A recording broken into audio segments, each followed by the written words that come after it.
ಕರ್ತನಾದ ಯೇಸು ಕ್ರಿಸ್ತನನ್ನ ಕುರಿತು ಆತನು ನೀಡಿರುವ ಸಂದೇಶಗಳನ್ನು ಕುರಿತು ನಾವು ಧ್ಯಾನಿಸುವಾಗ, ಯೋಚನೆ ಮಾಡುವಾಗ ಅವು ನಮ್ಮ ಆತ್ಮೀಯ ಜೀವಿತಕ್ಕೆ ಬಹಳ ಅತ್ಯುತ್ತಮ ಪಾಠಗಳಾಗಿರ್ತವೆ. ಇನ್ನು ಬೇರೆ ಯಾವ ಸಂದರ್ಭದಲ್ಲಿರುವ ಸಂದೇಶಗಳಿಗಿಂತ ಕರ್ತನಾದ ಯೇಸು ಕ್ರಿಸ್ತನು ತಾನೇ ಯೋಹಾನನ ಜೊತೆಯಲ್ಲಿ ಮಾತನಾಡುತ್ತಾ, ಯೋಹಾನನೇ ನೀನು ಬರೆ, 7 ಸಭೆಗಳಿಗೆ ನೀನು ಬರೆ ಎಂಬುದಾಗಿ ದೇವರು ಆಜ್ಞಾಪಿಸಿ ಭಕ್ತನಾದ ಯೋಹಾನನನ್ನು, ಶಿಷ್ಯನಾದ ಯೋಹಾನನನ್ನು ಎಫೆಸು ಸಭೆಗೆ, ತುಯತೈರ ಸಭೆಗೆ, ಪೆರ್ಗಮ ಸಭೆಗೆ, ಸ್ಮುರ್ನ ಸಭೆಗೆ ತನ್ನ ಸಂದೇಶವನ್ನ ನೀಡುತ್ತಾ ಅಗ್ನಿ ಜ್ವಾಲೆಗಳಂತೆ ಇರುವಂತ ತನ್ನ ಕಣ್ಣುಗಳಿಂದ ಪ್ರತಿಯೊಂದು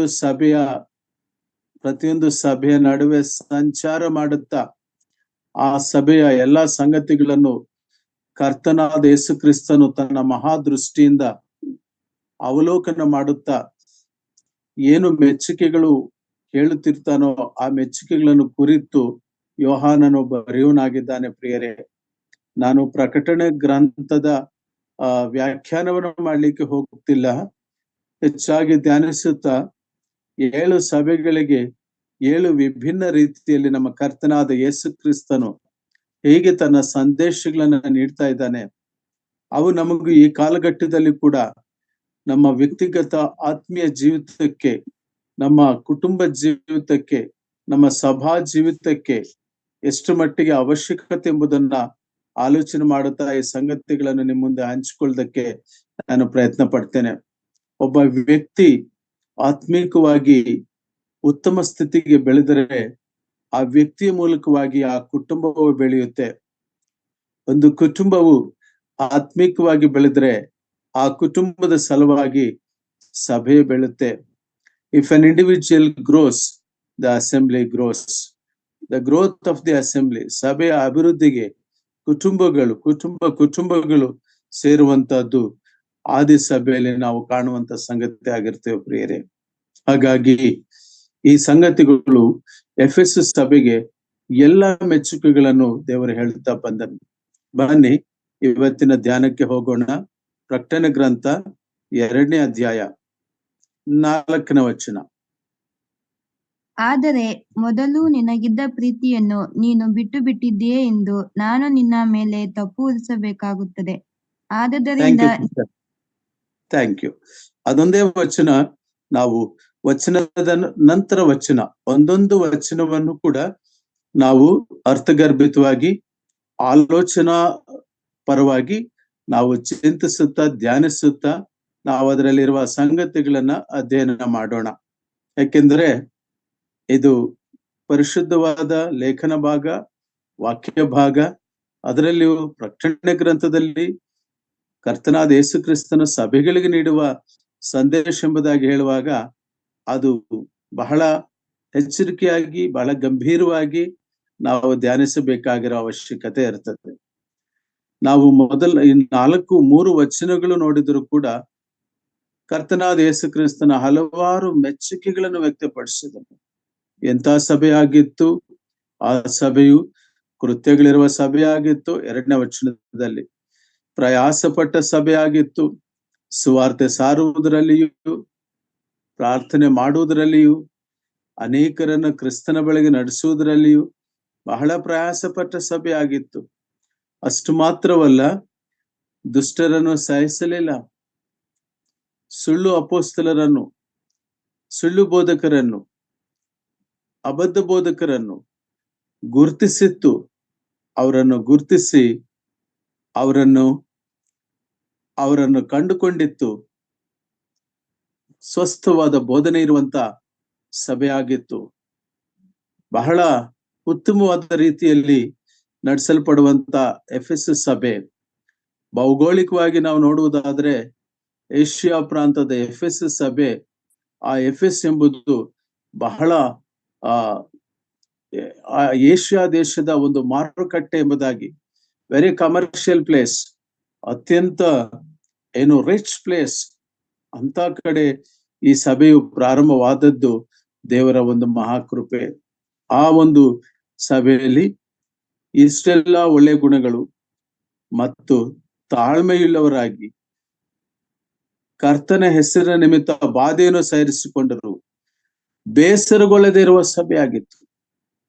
ಬಾಧೆ ಸಹಿಸಿಕೊಳ್ಳುವ ಸಭೆ ಆಗಿತ್ತು. ಶ್ರಮೆ ಪಡುವ ಸಭೆ ಆಗಿತ್ತು. ಸುವಾರ್ತೆ ಸಾರುವಂತ ಸಭೆ ಆಗಿತ್ತು. ಇವೆಲ್ಲ ಒಂದು ಸಭೆಯ ಆತ್ಮೀಕ ಗುಣಗಳು. ಆ ಕಾಲದಲ್ಲಿಯೂ ಅಷ್ಟೇ, ಈ ಕಾಲದಲ್ಲಿಯೂ ಕೂಡ ಸಭೆಗಳು ಸುವಾರ್ತೆಯಲ್ಲಿ, ಪ್ರಾರ್ಥನೆಯಲ್ಲಿ ಮತ್ತು ಪ್ರಯಾಸ ಪಡುವುದರಲ್ಲಿ ಅತ್ಯಂತ ಮುಂಚೂಣಿಯಲ್ಲಿರುವುದಾದ್ರೆ ದೇವರ ಆತ್ಮನ ಕಾರ್ಯವನ್ನು ಮಾಡ್ತಾನೆ. ಪ್ರಿಯರೇ, ನಾವು ಆತನ ಜೊತೆಗಾರರಾಗಿ ಕಾರ್ಯ ಮಾಡೋರಾಗಿರ್ತೇವೆ. ಆದರೆ ಈಗ ಸಹೋದರಿ ಓದಿದ ಹಾಗೆ 4ನೇ ವಚನಕ್ಕೆ ಬಂದಾಗ ಆ ಮಧ್ಯ ಭಾಗದಲ್ಲಿ ದೇವರು ಒಂದು ನಕಾರಾತ್ಮಕ ಗುಣ, ಅಂದರೆ ಇಷ್ಟೆಲ್ಲ ಒಳ್ಳೆಯ ಗುಣಗಳು, ಇಷ್ಟೆಲ್ಲ ಸುಗುಣಗಳು, ಇಷ್ಟೆಲ್ಲ ಅತ್ಯುತ್ತಮ ಆತ್ಮೀಯ ಪರಾಕಾಷ್ಠತೆಯ ಸದ್ಗುಣಗಳಿರ್ತಕ್ಕಂಥ ಸಭೆ ತಪ್ಪಿ ಹೋದದ್ದು ಎಲ್ಲಿ? ಪ್ರಿಯರೇ, that is A striking remark made by our lord Jesus Christ. ಇವತ್ತಿನ ದಿನಮಾನಗಳಲ್ಲಿ ಕರ್ತನಾದ ಯೇಸು ಕ್ರಿಸ್ತನು ನನ್ನ ಬಗ್ಗೆ ಏನು ಹೇಳ್ತಿದ್ದಾನೆ, ನಮ್ಮ ಬಗ್ಗೆ ಏನು ಹೇಳ್ತಿದ್ದಾನೆ, ನಮ್ಮ ಸಭೆಯ ಬಗ್ಗೆ ಏನು ಹೇಳ್ತಿದ್ದಾನೆ, ನಮ್ಮ ಸಭೆಯ ಕೊರತೆ ಬಗ್ಗೆ ಏನು ಹೇಳ್ತಿದ್ದಾನೆ ಎಂಬುದನ್ನು ಗಮನಿಸುವುದು ಬಹಳ ಮುಖ್ಯ. ದೂತನಿಗೆ ಬರೆ ಎಂಬುದಾಗಿ, ಎಫೆಸ್ನಲ್ಲಿರುವ ದೂತನಿಗೆ ಬರೆ ಎಂಬುದಾಗಿ ಹೇಳಿದಾಗ ಕರ್ತನ ಅಂತ ಯೇಸು ಕ್ರಿಸ್ತನು ಮೆಚ್ಚುಗೆಗಳ ಜೊತೆಯಲ್ಲಿ ಎಚ್ಚರಿಕೆಯನ್ನು ಕೊಟ್ಟನು. ಆ ಎಚ್ಚರಿಕೆ ಕೊಡುವಾಗ ಒಂದು ಗುಣವನ್ನು ಆತನು ಪರಿಶೀಲಿಸಿ ಹೇಳಿದ್ದೇನೆಂದರೆ, ನಿನ್ನ ಮೇಲೆ ತಪ್ಪು ಹೊರಿಸಬೇಕಾಗುತ್ತದೆ. ಇಟ್ಸ್ ಎ ಗ್ರೇಟ್ ಎಂತ ಒಂದು ರೀತಿಯ ಭರಿಸಲಾಗದೆ ಇರುವಂತ ಒಂದು ಸ್ಟೇಟ್ಮೆಂಟ್. ಅದು ಒಂದು ತಪ್ಪು ಹೊರಿಸುವಂಥದ್ದು. ದಟ್ ಮೀನ್ಸ್ ತಪ್ಪು ನಡೆದು ಹೋಗಿದೆ. ಆ ತಪ್ಪುಗೆ ಕಾರಣ ಎಫೆಸು ಸಭೆ. ಆ ಸಭೆಯ ಮೇಲೆ ಕರ್ತನಾದ ಯೇಸು ಕ್ರಿಸ್ತನು ತಪ್ಪನ್ನು ಹೊರಿಸ್ತಾ, ತಪ್ಪಂತ ಹೇಳುತ್ತಾ ಅದನ್ನ ಹೇಳುವುದನ್ನು ನಾವು ಕಾಣ್ತೇವೆ. ಯಾವುದಾ ತಪ್ಪು ಎಂಬುದಾಗಿ ಹೇಳುವಾಗ, ನಿನ್ನ ಮೇಲೆ ತಪ್ಪು ಹೊರಿಸಬೇಕಾಗುತ್ತದೆ ಎಂಬುದಾಗಿ ಆತನ ಹೇಳುವಾಗ 4ನೇ ವಚನದ ಪ್ರಾರಂಭದಲ್ಲಿ ನಾವು ಕಾಣ್ತೇವೆ, ಮೊದಲು ನಿನಗಿದ್ದ ಪ್ರೀತಿಯನ್ನು ನೀನು ಬಿಟ್ಟು ಬಿಟ್ಟಿದ್ದೀ ಎಂದು ತಪ್ಪು ಹೊರಿಸಬೇಕಾಗುತ್ತದೆ. ಆದಿ ಪ್ರೀತಿ, ದ ಫಸ್ಟ್ ಲವ್, ಮೊದಲು ಇದ್ದಂತ ರೀತಿಯ ಪ್ರೀತಿ ಎಫೆಸು ಸಭೆ ಕರ್ತನಾದ ಯೇಸು ಕ್ರಿಸ್ತನ ಬಗ್ಗೆ ತೋರಿಸ್ತಿಲ್ಲ. ಪ್ರಾಯಶಃ ನಾನು ನೆನೆಸ್ತೇನೆ, ಕೃತ್ಯಗಳು ಮಾಡಿ ಮಾಡಿ ಮಾಡಿ ಮಾಡಿ ಸುವಾರ್ತೆಯಲ್ಲಿ ಪ್ರಯಾಸ ಪಟ್ಟು ಪಟ್ಟು ಪಟ್ಟು ಪಟ್ಟು ಪ್ರಾರ್ಥನೆಯಲ್ಲಿ ಹೋರಾಡಿ ಹೋರಾಡಿ ಹೋರಾಡಿ ಹೋರಾಡಿ ಸ್ವಸ್ಥ ಬೋಧನೆಯನ್ನೇ ಅವಲಂಬಿಸಿಕೊಂಡು ಇಷ್ಟೆಲ್ಲ ಮಾಡುತ್ತಾ, ಇಷ್ಟೆಲ್ಲ ಅನುಸರಿಸುತ್ತಾ ಪ್ರೀತಿಯಿಂದ ಮಾಡುವುದು ಹೇಗೆ ತಪ್ಪಿ ಹೋಯಿತು? ದಯಮಾಡಿ ಬನ್ನಿ, ಸತ್ಯವೇದದಲ್ಲಿ ಪ್ರೀತಿಯ ಕುರಿತೇ ಒಂದು ಅಧ್ಯಾಯ ಬರೆಯಲ್ಪಟ್ಟಿದೆ. ನಾವು ಆ ಅಧ್ಯಾಯಕ್ಕೆ ಹೋಗೋಣ. 1 ಕೊರಿಂಥ 13ನೇ ಅಧ್ಯಾಯ, 1 ಕೊರಿಂಥ 13ನೇ ಅಧ್ಯಾಯ 1ರಿಂದ 3 ವಚನಗಳನ್ನು ದಯಮಾಡಿ ಓದಿ ಸಿಸ್ಟರ್. ನಾನು ಮನುಷ್ಯರ ಭಾಷೆಗಳನ್ನು, ದೇವದೂತರ ಭಾಷೆಗಳನ್ನು ಆಡುವವನಾದರೂ ಪ್ರೀತಿ ಇಲ್ಲದವನಾಗಿದ್ದರೆ ನಾದ ಕೊಡುವ ಕೊಂಚು ಗಣಗಣಿಸುವ ತಾಳವೂ ಆಗಿದ್ದೇನೆ. ನನಗೆ ಪ್ರವಾದನ ವರವಿದ್ದರೂ, ಎಲ್ಲ ರಹಸ್ಯಗಳು, ಸಕಲ ವಿಧವಾದ ವಿದ್ಯೆಯು ತಿಳಿದರೂ, ಬೆಟ್ಟಗಳನ್ನು ತೆಗೆದಿಡುವುದಕ್ಕೆ ಬೇಕಾದಷ್ಟು ನಂಬಿಕೆ ಇದ್ದರೂ, ನಾನು ಪ್ರೀತಿ ಇಲ್ಲದವನಾಗಿದ್ದರೆ ಏನೂ ಅಲ್ಲದವನಾಗಿದ್ದೇನೆ.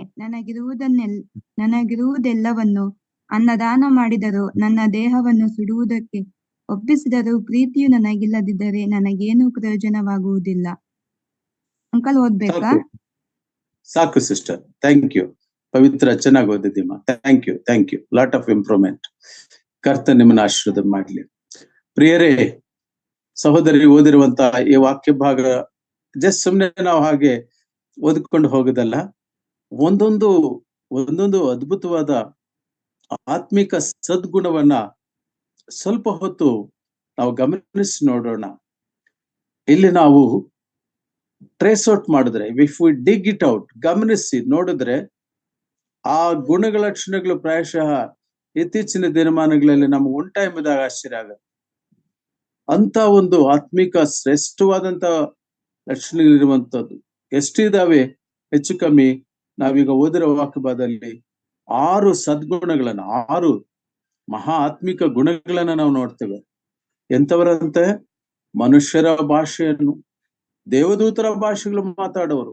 ಅಬ್ಬಾ, ದೇವದೂತರ ಭಾಷೆ ಯಾರಿಗೂ ಗೊತ್ತಿಲ್ಲ, ಅದೇನೂ ಗೊತ್ತಿಲ್ಲ. ಅಂತ ರೀತಿ ಭಾಷೆ ಮಾತನಾಡೋರಾಗಿದ್ದೀವಿ ಎಂಬುದಾಗಿ ಹೇಳಿಕೊಂಡ್ರು ಕೂಡ ಗಣ ಕಂಚು, ಅದು ಏನು ಆ ಒಂದು ತಾಳದ ಹಾಗೆ ಅದರ ಒಂದು ಶಬ್ದ ಅರ್ಥವಿಲ್ಲದ ಶಬ್ದ ಆಗಿ ಇರ್ತದೆ. ಆ ತರ ದೇವದೂತರ ಭಾಷೆ ಮಾತಾಡುವಂತ ವಿಶ್ವಾಸದ ವೀರರು ನಾವಾಗಿದ್ವಿ ಎಂಬುದಾಗಿ ಅಂದ್ಕೊಳ್ಳೋರಾಗಿದ್ದರು. ಸೆಕೆಂಡ್ ಒನ್, ಎರಡನೇದಾಗಿ ಪ್ರವಾದನ ವರವಿದ್ದರು. ನಾನು ಪ್ರವಚಿಸುತ್ತೇನೆ. ಪ್ರವಾದನೆಯನ್ನು ಹಳೆ ಒಡಂಬಡಿಕೆಯಲ್ಲಿ ಅರ್ಥ ಮಾಡಿಕೊಳ್ಳುವ ರೀತಿಯಲ್ಲಿ ಹೊಸ ಒಡಂಬಡಿಕೆಯಲ್ಲಿ ನಾವು ಅರ್ಥ ಮಾಡಿಕೊಳ್ಳಬಾರದು. ಹಳೆ ಒಡಂಬಡಿಕೆಯಲ್ಲಿ ಪ್ರವಾದಿಗಳು ಮುಂದೆ ನಡೆಯುವಂತದನ್ನ ಹೇಳುವಂತವರಿದ್ದರು. ಆ ಪ್ರವಾದಿಗಳು 2 ರೀತಿ, ಮೇಜರ್ ಪ್ರಾಫಿಟ್ಸ್ ಮತ್ತು ಮೈನರ್ ಪ್ರಾಫಿಟ್ಸ್. ಮತ್ತು ಪ್ರವಾದಿಗಳು ಇನ್ನೂ 2 ರೀತಿ, pre exilic prophets and post exilic prophets. ಸೆರೆ ಹೋಗೋದಕ್ಕಿಂತ ಮುಂಚೆ ದೇವರ ಉಗ್ರತೆಯನ್ನ ತಿಳಿಸುವಂತಹ ಪ್ರವಾದಿಗಳು ಮತ್ತು ನಂತರ ಇರುವಂತಹ ಪ್ರವಚಿಸಿರುವಂತಹ ಪ್ರವಾದಿಗಳು ಯಾರು? ನಮ್ಮ ಹಗ್ಗಾಯಿ, ಜಕರ್ಯ, ಮಲಾಕಿ 3 ಮಾತ್ರ ಪೋಸ್ಟ್ ಎಕ್ಸಲಿಕ್ ಪ್ರಾಫಿಟ್ಸ್. ಇದಾದ ನಂತರ ಮಲಾಕಿ ನಂತರ 400 ವರ್ಷಗಳ ಕಾಲ ಮೌನ ಕಾಲ, ಇಂಟರ್ ಟೆಸ್ಟಮೆಂಟಲ್ ಪೀರಿಯಡ್ ಇರ್ಲಿ. ಹೊಸ ಒಡಂಬಡಿಕೆಗೆ ಬಂದಾಗ ಅಪೊಸ್ತಲನಾದ ಪೌಲನು ಪ್ರವಚಿಸುವ ವರವನ್ನು ನೀವು ಅಪೇಕ್ಷೆ ಮಾಡ್ರಿ ಎಂಬುದಾಗಿ ಹೇಳ್ತಾನೆ. ಪ್ರವಚಿಸುವ ವರ ಎಂಬುದಾಗಿ ಹೇಳುವಾಗ ಬೋಧಿಸುವ ವರ ಎಲ್ಲದರಲ್ಲೂ ಅತ್ಯುತ್ತಮವಾದದ್ದು. ಬೋಧಕರಾಗಿದ್ದರೂ ಕೂಡ ನೋಡ್ರಿ, ಗಮನಿಸಿ, ಬೋಧಕರಾದ ನಿಮಗೆ ಬಹಳ ತೀರ್ಪುಂಟು ಅಂತ ದೇವರ ವಾಕ್ಯ ಹೇಳುತ್ತೆ. ನಾನು ಬಹಳ ಭಯ ಪಡ್ತೇನೆ, ನಾನು ಬಹಳ ಜಜ್ಜಿಕೊಳ್ತೇನೆ, ತಗ್ಗಿಸ್ಕೊಳ್ತೇನೆ. ದೇವರ ವಾಕ್ಯಗಳ ಈ ಒಂದು ಅಮೂಲ್ಯ ಸಂಗತಿಗಳನ್ನ ಹೇಳಲಿಕ್ಕೆ ನಾವ್ ಎಷ್ಟರವರು? Who am I? What is possible in me? ನನ್ನಲ್ಲಿ ಯಾವ ಸಾಧ್ಯತೆ ಇದೆ? ಕರ್ತನಲ್ಲಿ ಪ್ರಿಯರೇ, ದೇವರ ವಾಕ್ಯದಲ್ಲಿ ನಾವು ನೋಡುವಾಗ ಅಂತ ಪ್ರವಚಿಸುವಂತ ಮಹಾನ್ ಭಕ್ತರು, ಬೋಧಿಸುವಂತವರು, ಪ್ರವಾದಿಗಳು ಆದರೂ ಆಮೇಲೆ ರಹಸ್ಯಗಳು, ಮೂರನೇ ಗ್ರೂಪ್ ರಹಸ್ಯಗಳು ತಿಳಿಸುವ ವಿದ್ಯೆ ಗೊತ್ತಿಂತಿರೋರಾಗಿದ್ದರು. ಪ್ರಿಯರೇ, ಯೆರೆಮೀಯನು ಒಂದು ಮಾತನ್ನ ಹೇಳ್ತಾನೆ. ಯೆರೆಮೀಯನ ಗ್ರಂಥ 33ನೇ ಅಧ್ಯಾಯ 3ನೇ ವಚನ ಓದಬೇಕಾಗಿರೋ ಅವಶ್ಯಕತೆ ಇಲ್ಲ. ಯೆಹೋವನೆಂಬ ನಾಮಾಂಕಿತನಾದ ನಾನು. ಎಂತ ಒಂದು ಅದ್ಭುತವಾದ ಕನ್ನಡ ಪದ ಪ್ರಯೋಗ ಆಗಿದೆ ಅಲ್ಲಿ. ಯೆಹೋವನೆಂಬ ನಾಮಾಂಕಿತನಾದ ನಾನು ಹೇಳುವುದೇನೆಂದರೆ, ನೀನು ನನ್ನನ್ನು ಕೇಳಿಕೋ, ನಿನಗೆ ತಿಳಿಯದ ಗೂಢವಾದ ನಿಗೂಢ ಸಂಗತಿಗಳನ್ನು ನಾನು ತಿಳಿಯಪಡಿಸ್ತೇನೆ. What a great privilege. Jeremiah was a scribe. ಆತ ಶಾಸ್ತ್ರಿಯು. ಪ್ರಿಯರೇ, ಆತನು ಬರೆಯುತ್ತಾ ಹೋಗುವಂತವನು, ದೇವರ ಸನ್ನಿಧಿಯಲ್ಲಿ ತಿಳ್ಕೊಂಡಿರುವಂತಹ ಸಂಗತಿಗಳನ್ನು ಯೋಚನೆ ಮಾಡುವಾಗ, ದೇವರು ತಿಳಿಸುವಾಗ, ದೇವರ ಆತ್ಮನು ನಮಗೆ ತಿಳಿಸುವ ಆ ಒಂದು ಸನ್ನಿಹಿತ ಸಂಬಂಧ, ಆ ಬಾಂಧವ್ಯ, ಪ್ರತಿಯೊಬ್ಬ ವ್ಯಕ್ತಿಯು ತನ್ನನ್ನು ತಾನು ತಗ್ಗಿಸಿಕೊಂಡು ದೇವರ ಸನ್ನಿಧಿಯಿಂದ ಜೀವಂತ ಸಂದೇಶವನ್ನ ತಾನು ತೆಗೆದುಕೊಂಡು ತನಗೆ ಅನ್ವಯಿಸಿಕೊಂಡ ನಂತರ ಬೋಧಿಸ್ಬೇಕು. ಬಿಲ್ಲಿ ಗ್ರಾಹಂ ಹೇಳ್ತಿದ್ರಂತೆ, ಒಂದು ಸತ್ಯ ಸಂಗತಿಯನ್ನ ಬೋಧಿಸಿ ಹೇಳುವಾಗ 17 ಸಾರಿ ತನಗೆ ತಾನು ಚೆಕ್ ಮಾಡ್ಕೊಳ್ತಿದ್ದನು, ನಾನು ಇದಕ್ಕೆ ಅರ್ಹನಿರ್ತೀನ ಈ ಸಂಗತಿಯನ್ನು ಹೇಳಲಿಕ್ಕಾಗಿ. ಪ್ರಿಯರೇ, ಆ ಭಕ್ತರು 3ನೇ ಗ್ರೂಪ್ ನೋಡುವಾಗ ರಹಸ್ಯಗಳನ್ನು, ಗೂಢವಾದ ಸಂಗತಿಗಳನ್ನು, ಅಗೋಚರವಾದ ಸಂಗತಿಗಳನ್ನು ಬೋಧಿಸುವಂತವರಾಗಿದ್ದರು. 4ನೇ ಗ್ರೂಪ್ ನಾವು ಗಮನಿಸಿ ನೋಡೋಣ. Let us trace out. ಇಷ್ಟೆಲ್ಲ ಇದ್ದರು ಪ್ರೀತಿಯ ಪ್ರಾಮುಖ್ಯತೆಯನ್ನು ತಿಳಿಸುವಂತ ಅಧ್ಯಾಯ ಮಾನವನ ಅನರ್ಹತೆಗಳನ್ನು ಮೊದಲು ಇಲ್ಲಿ ಎತ್ತಿ ತೋರಿಸ್ತಾ ಇದೆ. ಪ್ರೀತಿಯ ಶಕ ಪ್ರಾರಂಭವಾಗಿದ್ದೇ ಕರ್ತನಾದ ಯೇಸು ಕ್ರಿಸ್ತನಿಂದ. ಆ ಹಿಂದೆ ಇರುವಂತಹ ಯಜ್ಞದ ಶಕ, ಅಂದರೆ ಯಜ್ಞ ಮಾಡುವುದು, ಧರ್ಮಶಾಸ್ತ್ರವು ಪಾಪವನ್ನು ತೋರಿಸುತ್ತೆ ಹೊರತು ಪಾಪದ ಪ್ರಾಯಶ್ಚಿತ್ತ, ಪಾಪದ ಬಿಡುಗಡೆ, ಪಾಪ ಪರಿಹಾರ ಕರ್ತನಾದ ಯೇಸು ಕ್ರಿಸ್ತನಲ್ಲೇ ಆದದ್ದು. ಆ ಪ್ರೀತಿ, ತನ್ನನ್ನು ತಾನು ಬಲಿ ಕೊಡುವಷ್ಟು ಅಗೆಪ್ಪ ಪ್ರೀತಿ ಕರ್ತನಾದ ಯೇಸು ಕ್ರಿಸ್ತನು ತೋರಿಸಿದನು. ಪ್ರಿಯರೇ, ನಾವಿಲ್ಲಿ ಗಮನಿಸಿ ನೋಡುವಾಗ, ಪ್ರೀತಿ ಇಲ್ಲದವನಾಗಿದ್ದರೆ ಅವನು ಏನಕ್ಕೂ ಪ್ರಯೋಜಕನಲ್ಲ, ಅರ್ಥಾತ್ ಪರಲೋಕಕ್ಕೆ ಹೋಗಲು ಅರ್ಹನಲ್ಲ. ಬೋಧಿಸುವನಾಗಿದ್ದ, ಎಂತ ಬೋಧನೆ ಮಾಡೋರಾಗಿದ್ದರು. ಯೇಸು ಸ್ವಾಮಿ ಹೇಳುತ್ತಾರೆ, ಆ ದಿನ ನಿನ್ನ ಗುರುತು ನಾನು ಕಾಣೆನು. ಹಾಗಾದರೆ ನಮ್ಮನ್ನು ನಾವು ಇಂಟ್ರಾಸ್ಪೆಕ್ಟ್ ಮಾಡಿಕೊಳ್ಳುವ, ನಮ್ಮನ್ನು ನಾವು ಆತ್ಮಾವಲೋಕನ ಮಾಡಿಕೊಳ್ಳುವ, ಕರ್ತನಾದ ಯೇಸು ಕ್ರಿಸ್ತನು ತಾನು ಯೋಹಾನನಿಗೆ ಬರೆಯುತ್ತ ಎಫೆಸ ಸಭೆಗೆ ನೀಡುವ ಸಂದೇಶದಲ್ಲಿ ನಮಗಿರುವ ಸಂದೇಶವೇನು ಎಂಬುದನ್ನು ನಿಂತು ಯೋಚನೆ ಮಾಡುವಾಗ, ಸ್ವಲ್ಪ ಹೊತ್ತು ನಮ್ಮ ಮನಸ್ಸಿಗೆ ಅದನ್ನು ಮುಟ್ಟಿಸಿಕೊಂಡು ಯೋಚನೆ ಮಾಡುವಾಗ, where do I stand, where do we stand, ನಾವೆಲ್ಲಿ ನಿಲ್ಲುತ್ತೇವೆ ದೇವರ ಆ ನ್ಯಾಯ ಪ್ರಮಾಣಕ್ಕೆ, ಆ ಮಾನದಂಡಕ್ಕೆ, for his God's parameters, where do we stand. ಇಂಥ 6 ಜನ ಭಕ್ತರೇ ಅಪ್ರಯೋಜಕರಾದರಂತ ವಾಕ್ಯ ಹೇಳುತ್ತಲ್ಲ. ಬೆಟ್ಟಗಳು, 4ನೇ ಅಂಶಕ್ಕೆ ಹೋಗುವಾಗ, ಬೆಟ್ಟಗಳು ತೆಗೆದಿಡುವಷ್ಟು ನಂಬಿಕೆ ಇದ್ದರೂ ಕೂಡ, ಅಂದ್ರೆ ಬೆಟ್ಟ ಇಲ್ಲಿಂದ ತೆಗೆದು ಅಲ್ಲಿ ಹೋಗಿ ಬೀಳ್ಬೇಕಂತ ಹೇಳಿದ್ರೆ ಬೀಳುವಂತ ಅಷ್ಟು ನಂಬಿಕೆ, ಬಹಳ ನಂಬಿಕೆಯ ಪರಾಕಾಷ್ಠತೆ ಇರುವಂತವರಾಗಿದ್ರು. ಇನ್ನೇನು ಬೇಕು?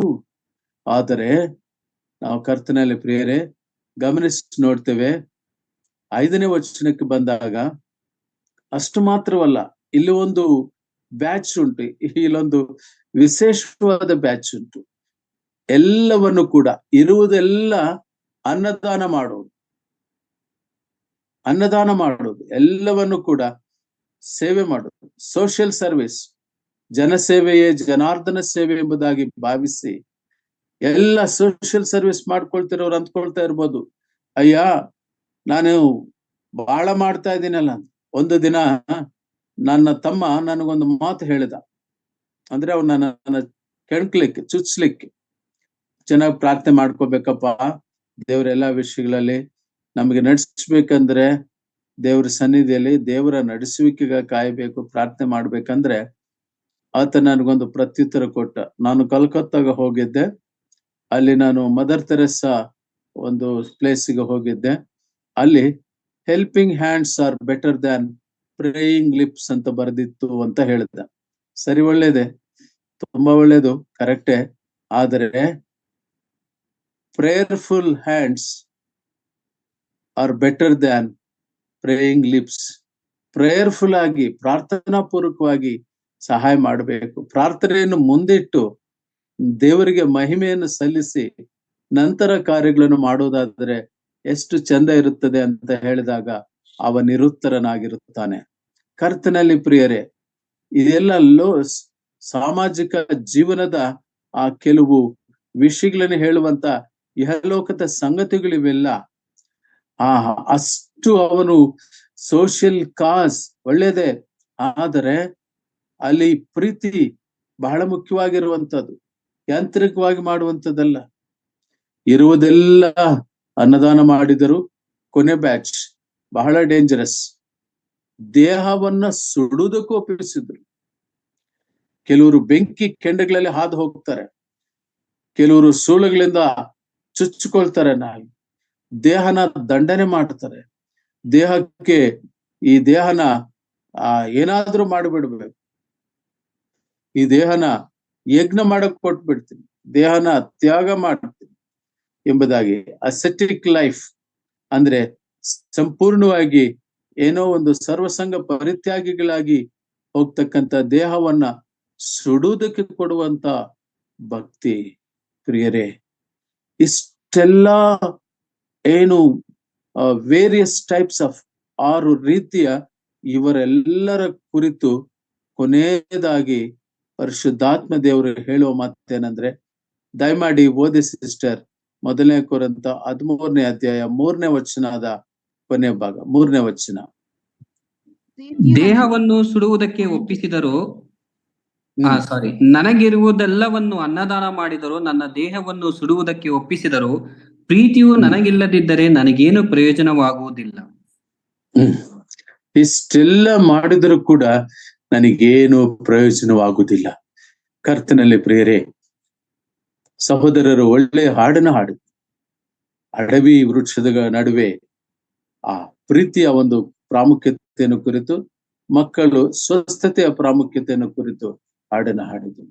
ಈ ಪ್ರೀತಿಯ ಆ ಒಂದು ಗುಣಲಕ್ಷಣ ಏನು, ಯಾವ ರೀತಿಯ ಪ್ರೀತಿಯನ್ನ ದೇವರು ನಾವು ಅನುಸರಿಸಬೇಕು ಅಥವಾ ನಾವು ಅನ್ವಯಿಸ್ಕೋಬೇಕು ಅಥವಾ ನಾವು ಅನುಸರಿಸಬೇಕು ಎಂಬುದನ್ನು ನಮಗೆ ದೇವರ ವಾಕ್ಯ ಬೋಧಿಸುತ್ತೆ.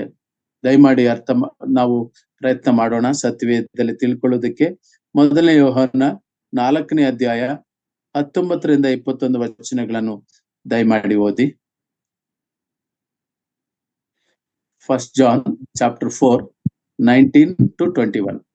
ದೇವರು ಅಂಕಲ್ 19 4ನೇ ಅಧ್ಯಾಯ 19ರಿಂದ 21 ವಚನ ಅಮ್ಮ. ದೇವರು ಮೊದಲು ನಮ್ಮನ್ನು ಪ್ರೀತಿಸಿದ್ದರಿಂದ ನಾವು ಒಬ್ಬನು ತಾನು ದೇವರನ್ನು ಪ್ರೀತಿಸುತ್ತಾನೆಂದು ಹೇಳಿ ತನ್ನ ಸಹೋದರನನ್ನು ದ್ವೇಷಿಸಿದರೆ ಅವನು ತಾನು ಕಂಡಿರುವ ತನ್ನ ಸಹೋದರನ್ನು ಪ್ರೀತಿಸಿದವನು ತಾನು ಕಾಣದಿರುವ ದೇವರನ್ನು ಪ್ರೀತಿಸಲಾರನು. ದೇವರನ್ನು ಪ್ರೀತಿಸುವವನು ತನ್ನ ಸಹೋದರನನ್ನು ಪ್ರೀತಿಸಬೇಕೆಂಬ ಆಜ್ಞೆಯನ್ನು ನಾವು ಆತನಿಂದ ಹೊಂದಿದ್ದೇವೆ. ಸಾಕು ಬ್ರದರ್, ಸಾಕು. Thank you. Here is a mentioning of the dimension of love. ಪ್ರೀತಿಯ ಒಂದು ಆಯಾಮವನ್ನು ನಾವು ಅರ್ಥ ಮಾಡಿಕೊಳ್ಳುವ ಮೊದಲನೇ ತಳಹದಿ ಏನೆಂಬುದಾಗಿ ಹೇಳುವಾಗ, ಕಾಣುವ ಸಹೋದರನನ್ನು ಪ್ರೀತಿಸದೆ, let there be iniquities, let there be any sort of weaknesses, we have no right to hate him. ದ್ವೇಷಿಸುವ ಹಕ್ಕು ನಮಗಿಲ್ಲ. ಪ್ರೀತಿಸಬೇಕು, ಆ ವ್ಯಕ್ತಿಯನ್ನ ಪ್ರೀತಿಸಬೇಕು. ಆ ವ್ಯಕ್ತಿಯಲ್ಲಿರುವಂತ ಒಂದು ಪಾಪದ ಗುಣವನ್ನ ನಾವು ದ್ವೇಷಿಸಬೇಕು. ಅದು ಹೊರಟು ಹೋಗಲು ಪ್ರಾರ್ಥಿಸಬೇಕು. ತಂದೆಯು ತನ್ನ ಬಳಿಗೆ ಆಕರ್ಷಿಸಿಕೊಳ್ಳಬೇಕಾದ್ರೆ ಒಂದು ಆತ್ಮವನ್ನ, ಆತನಲ್ಲಿ ಒಂದು ಬದಲಾವಣೆ ಆಗ್ಬೇಕಂದ್ರೆ ಅದರಲ್ಲಿ ನಮ್ಮ ಆಟಿಟ್ಯೂಡ್ ಅನ್ನು ನೋಡ್ತಾನೆ ಅವನು, ನಮ್ಮ ಮನೋಭಾವವನ್ನು ನೋಡ್ತಾನೆ ಮತ್ತು ನಮ್ಮ ಪ್ರೀತಿಯನ್ನ ಕಾಣ್ತಾನೆ. ಆಮೇಲೆ ಆ ಪ್ರೀತಿಯ ಮೂಲಕವಾಗಿ ದೇವರ ಆ ಕಡೆಗೆ ಆತನ ಆಕರ್ಷಿತನಾದ್ರೆ ದೇವರು ಆತನನ್ನು ತನ್ನ ಕಡೆಗೆ ಎಳೆದುಕೊಳ್ತಾನೆ. ಆದ್ರೆ ನಾವು ಅಭ್ಯಂತರವಾಗಿರೋದಾದ್ರೆ, ನಾವು ತಿರಸ್ಕಾರ ಮಾಡೋರಾದ್ರೆ, ನಾವು ದ್ವೇಷಿಸುವರಾದ್ರೆ, ನಾವು ದೂರ ತಳ್ಳುವರಾದರೆ ಪ್ರಾಯಶಃ ದೇವರ ಬಳಿಗೆ ಬರ್ಲಿಕ್ಕಾಗುವಂತೆ ನಾವು ಆತಂಕ ಆಗ್ತಿದ್ದೇವೆ. ಲೆಟ್ ಎನಿಥಿಂಗ್ ಹ್ಯಾಪನ್ಸ್, ಏನೇ ಸಂಭವಿಸುವಂತದ್ದಾಗಿರ್ಲಿ. ಆದ್ರೆ ಕರ್ತನಲ್ಲಿ ಪ್ರಿಯರೇ, ಈ ಆಜ್ಞೆಯನ್ನು ನಾವು ಯಾರಿಂದ ಹೊಂದಿದ್ದೇವೆ? ಯೋಹಾನನು ಹೇಳಿದ್ದು ನಾವು ಕರ್ತನಿಂದ ಹೊಂದಿದ್ದೇವೆ. God has given this command. ಆಜ್ಞೆಯನ್ನು ಕೊಟ್ಟವನು ಯಾರು? ದೇವಾದಿ ದೇವನು, ಕರ್ತರ ಕರ್ತನು, ಮಹಾದೇವರು, ನಮ್ಮ ಕುರುಬನು, ಮಹಾಕುರುಬನು, ನಮ್ಮ ಕರ್ತನಾದ ಯೇಸು ಕ್ರಿಸ್ತನು ಈ ಆಜ್ಞೆಯನ್ನು ಕೊಟ್ಟಿದ್ದು. ದಯಮಾಡಿ ನೋಡ್ರಿ, ಆ ಆಜ್ಞೆ ಎಲ್ಲಿಂದ ಬಂದದ್ದು ಎಂಬುದು ಸತ್ಯವೇದದಲ್ಲಿ ನಾವು ಗಮನಿಸಿ ನೋಡೋಣ. ಈ ಪ್ರೀತಿಯ ಕುರಿತು ಸಂದೇಶಗಳು, ಎಫೆಸ ಸಭೆ ಬಿದ್ದು ಹೋದ ಪ್ರೀತಿಯ ಕುರಿತು ಒಂದು ಅಭ್ಯಾಸ ಪೂರ್ವಕ ಅಧ್ಯಯನಾತ್ಮಕ ಒಂದು ಸಂದೇಶಗಳು 2 ಇರ್ತವೆ. ಇದು ಮೊದಲನೇ ಸಂದೇಶ. ಕರ್ತನಾದ ಯೇಸು ಕ್ರಿಸ್ತನು ಆ ಸಭೆ ಮೇಲೆ ತಪ್ಪು ಹೊರಿಸಿರುವುದು ಮೊದಲು ಪ್ರೀತಿ ಬಿಟ್ಟದ್ದು. ಇದರ ಮೊದಲನೇ ಭಾಗವಾಗಿ ನಾವು ಇದನ್ನ ಧ್ಯಾನಿಸ್ತೇವೆ.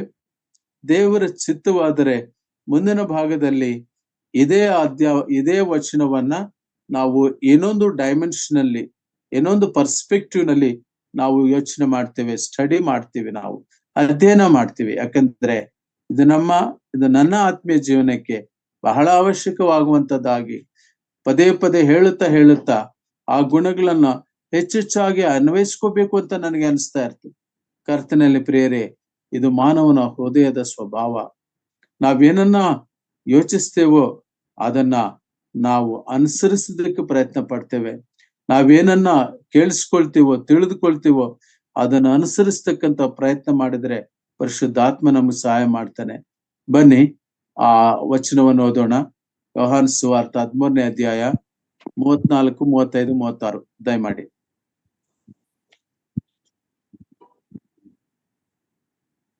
ನಿಮಗೆ ಮಾಡಿದ್ದು ಏನೆಂದು ಗೊತ್ತಾಯಿತೋ? ನೀವು ನನ್ನನ್ನು ಗುರುವೆಂದು ಕರ್ತನೆಂದು ಕರೆಯುತ್ತೀರಿ.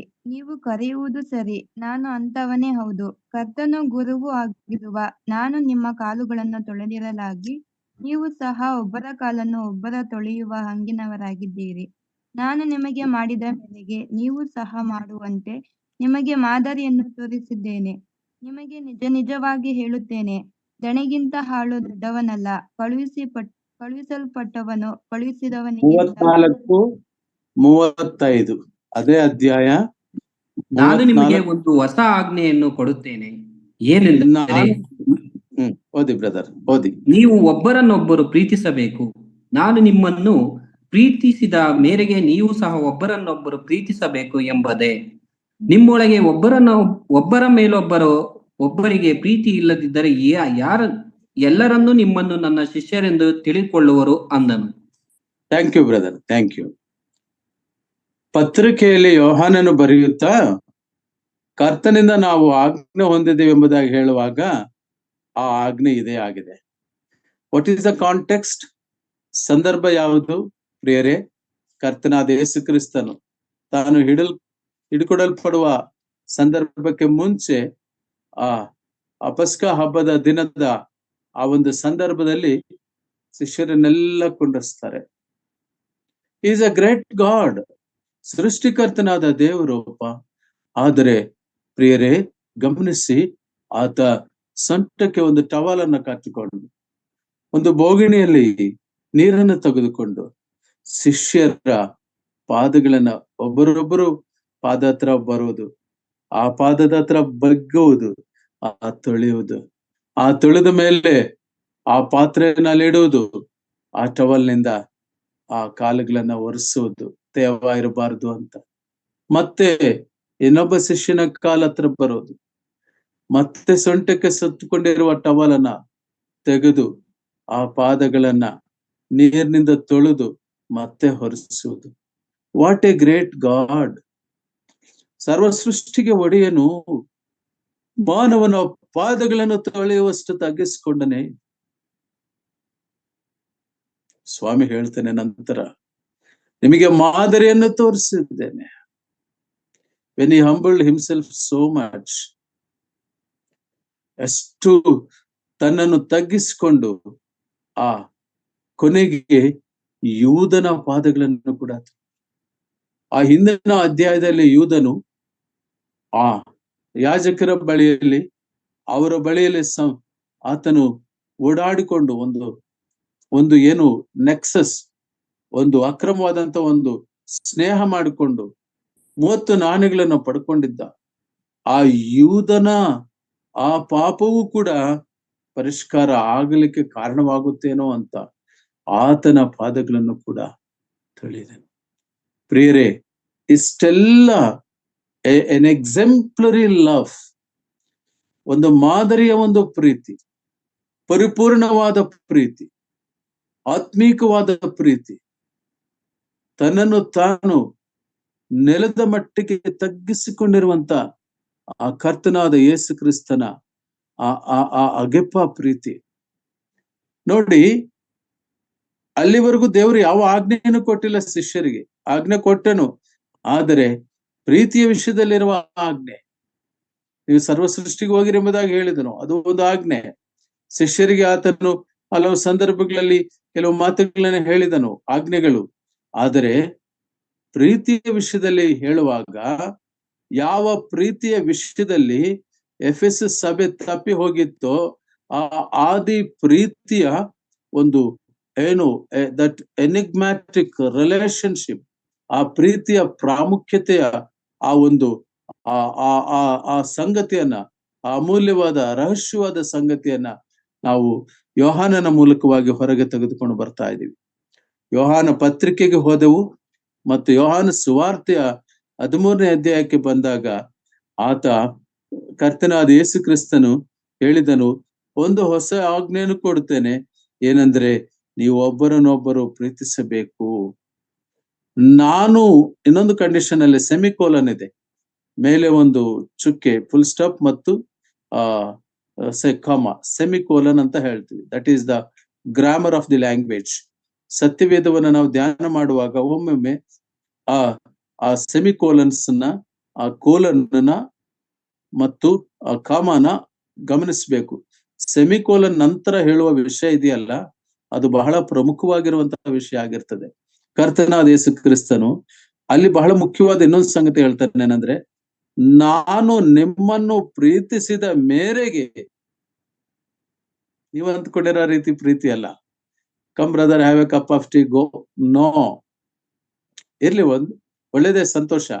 ಇವಾಗಿನ ಕಾಲಘಟ್ಟದಲ್ಲಿ ಕಾಫಿ ಟೀ ಅನ್ನೋದು ಸ್ನೇಹದ ಸಂಕೇತ ಆಗಿದೆ.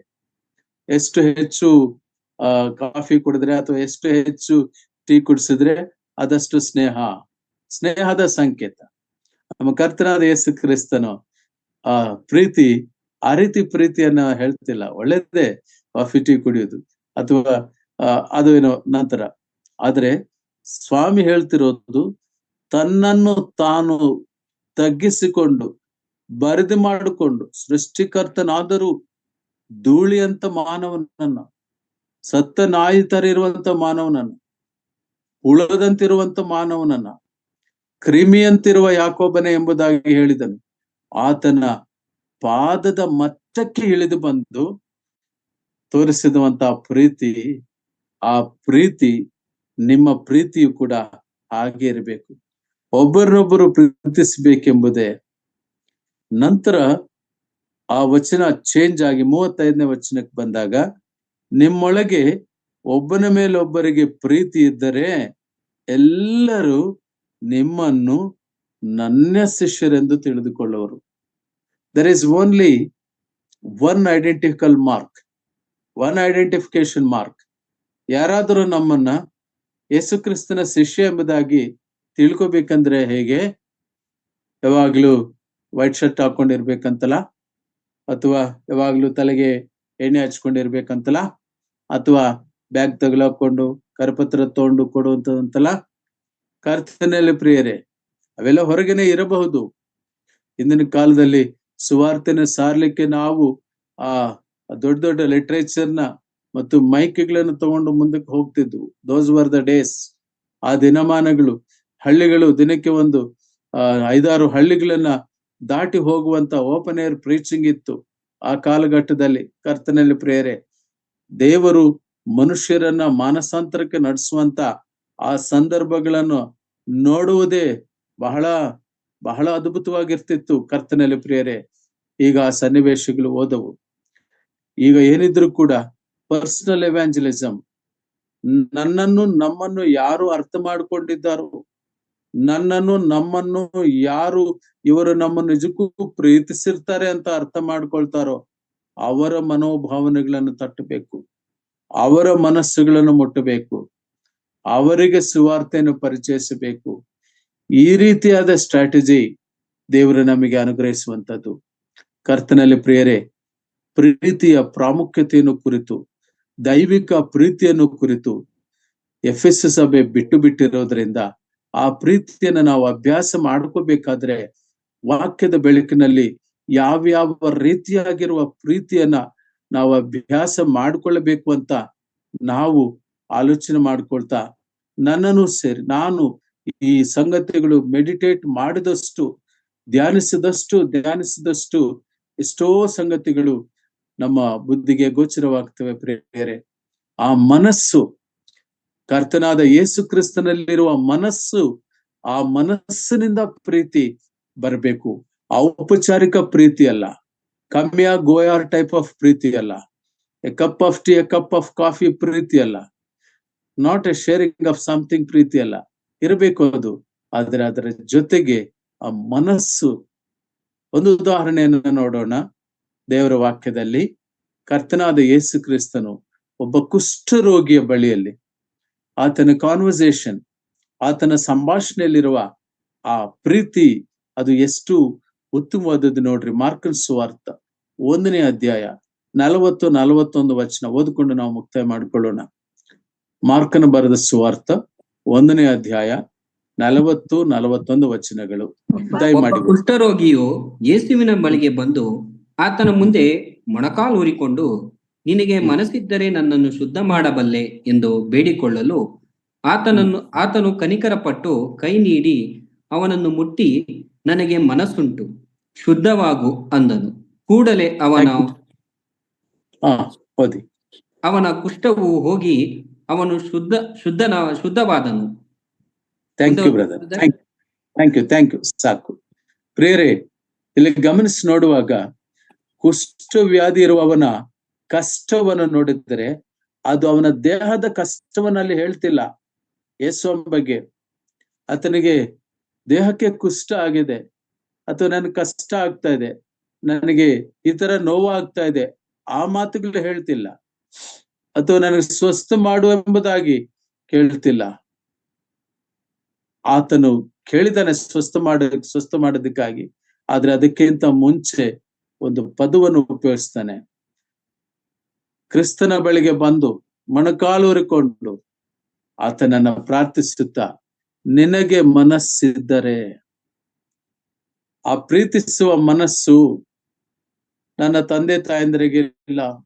ಆ ಕುಷ್ಠರೋಗಿ ಒಂದು ವೇಳೆ ತನ್ನ ಮನದಾಳದ ದುಃಖವನ್ನು ವ್ಯಕ್ತಪಡಿಸುತ್ತಾ ಹೇಳಿರ್ಬೋದು, ಅಯ್ಯ ಯೇಸು ಸ್ವಾಮಿ, ನನ್ನನ್ನ ತಿರಸ್ಕಾರ ಮಾಡಿದ್ರು, ನನ್ನನ್ನ ಬಹಿಷ್ಕಾರ ಮಾಡಿದ್ರು, ನನ್ನ ಮನೆಯಿಂದ ಆಚೆಗೆ ಹಾಕಿದ್ರು, ಪಾಳೆಯದ ಹೊರಗಡೆ ನಾನಿರಬೇಕು, ನಾಯಿ ನರಿಗಳ ಮಧ್ಯದಲ್ಲಿ ನಾನಿರ್ತಾ ಇದ್ದೇನೆ, ನನ್ನನ್ನು ಸೇರಿಸಿಕೊಳ್ಳುವ ಮನಸ್ಸು ಯಾವ ಮನುಷ್ಯನಿಗೂ ಇಲ್ಲ. ಮನಸ್ಸಿಲ್ಲದ ಮನುಷ್ಯರ ನಡುವೆ ಮನಸ್ಸಿಗಾಗಿ ಹುಡುಕಾಡುವ ಒಬ್ಬ ಕುಷ್ಠರೋಗಿಯ ಮನಸ್ಸನ್ನ ಕರ್ತನಾದ ಯೇಸು ಕ್ರಿಸ್ತನು ಅರ್ಥ ಮಾಡಿಕೊಂಡನು. ಪ್ರಿಯರೇ, ಇವತ್ತಿನ ಜಗತ್ತಿನಲ್ಲಿ ಎಷ್ಟೋ ಜನ ಈ ಪಾಪದ ಕುಷ್ಠನಿಂದ ನರಳುವಂತವರಿದ್ದಾರೆ. ಅವರಿಗೆ ಮನಸ್ಸಿರುವ ಮನುಷ್ಯ ಬೇಕು. ಕ್ರಿಸ್ತನ ಮನಸ್ಸಿರುವ, ಕ್ರಿಸ್ತನ ಪ್ರೀತಿಯ ಮನಸ್ಸಿರುವ ಮನುಷ್ಯರು ಬೇಕಾಗಿದ್ದಾರೆ. ಆಗ ಸ್ವಾಮಿ ಎಂತ ಉತ್ತರ ಕೊಡ್ತಾರೆ. ಬ್ರದರ್, ಇನ್ನೊಂದ್ಸರಿ ಓದಿ ಆ ವಚನ. ಒಬ್ಬ ಕುಷ್ಠರೋಗಿಯು ಬಂದು ಆತನ ಮುಂದೆ ಮೊಣಕಾಲೂರಿಕೊಂಡು, ನಿನಗೆ ಮನಸ್ಸಿದ್ದರೆ ನನ್ನನ್ನು ಶುದ್ಧ ಮಾಡಬಲ್ಲೆ ಎಂದು ಬೇಡಿಕೊಳ್ಳಲು ಆತನು ಕನಿಕರಪಟ್ಟು ಕೈ ನೀಡಿ ಅವನನ್ನು ಮುಟ್ಟಿ, ನನಗೆ ಮನಸ್ಸುಂಟು, ಶುದ್ಧವಾಗು ಅಂದನು. ಸಾಕು ಸಿಸ್ಟರ್, ಥ್ಯಾಂಕ್ ಯು. ಸಾಕು. ಅಲ್ಲಿ ಗಮನಿಸಿ ನೋಡಿ ಒಂದು ಪದ. ಯೇಸು ಸ್ವಾಮಿ ಆ ಕುಷ್ಠರೋಗಿಯ ಹೃದಯದ ಮೊದಲನೆಯ ಭಾವನಕ್ಕೆ ಪ್ರತ್ಯುತ್ತರ ಕೊಟ್ಟ, ಮನಸ್ಸುಂಟು ನನಗೆ. I have the mind to love you, I have the mind to touch you. ಮುಟ್ಟುತ್ತೀನಿ ನಾನು. ಆ ಕುಷ್ಠರೋಗಿಯನ್ನು ಮುಟ್ಟಿದನು. ಪ್ರಿಯರೇ, ನನಗೆ ಮನಸ್ಸುಂಟು. ಹೌದು, ಕರ್ತನಾದ ಯೇಸು ಕ್ರಿಸ್ತನು ಆ ರೋಗಿಯ ಪ್ರಾರ್ಥನೆಯ ಪ್ರತಿಯೊಂದು ಪದವನ್ನು ಕೇಳಿಸಿಕೊಂಡನು. ಪ್ರಿಯರೇ, that is our great god. ಆತನ ಪ್ರೀತಿಯ ಮೇರೆಗೆ ನಾವು ಪ್ರೀತಿಸುತ್ತಾ ಪ್ರೀತಿಯ ಸಾಮ್ರಾಜ್ಯವನ್ನು ಕಟ್ಟೋಣ, ಸಭೆಗಳನ್ನು ಕಟ್ಟೋಣ, ಸಭೆಯಲ್ಲಿರುವ ಮನುಷ್ಯರ ಮನಸ್ಸುಗಳನ್ನು ಕಟ್ಟೋಣ, ದೇವರ ಕಡೆಗೆ ತಿರುಗಿಸೋಣ. ಎಫೆಸ ಸಭೆಗೆ ಬೇಕಾದದ್ದು ಇದು. ಅದನ್ನು ಸಂದೇಶದ ಮೂಲಕವಾಗಿ ಕರ್ತನು ನಮಗೆ ಅನುಗ್ರಹಿಸಿದ್ದಾನೆ. ದೇವರ ನಾಮಕ್ಕೆ ಮಹಿಮೆ.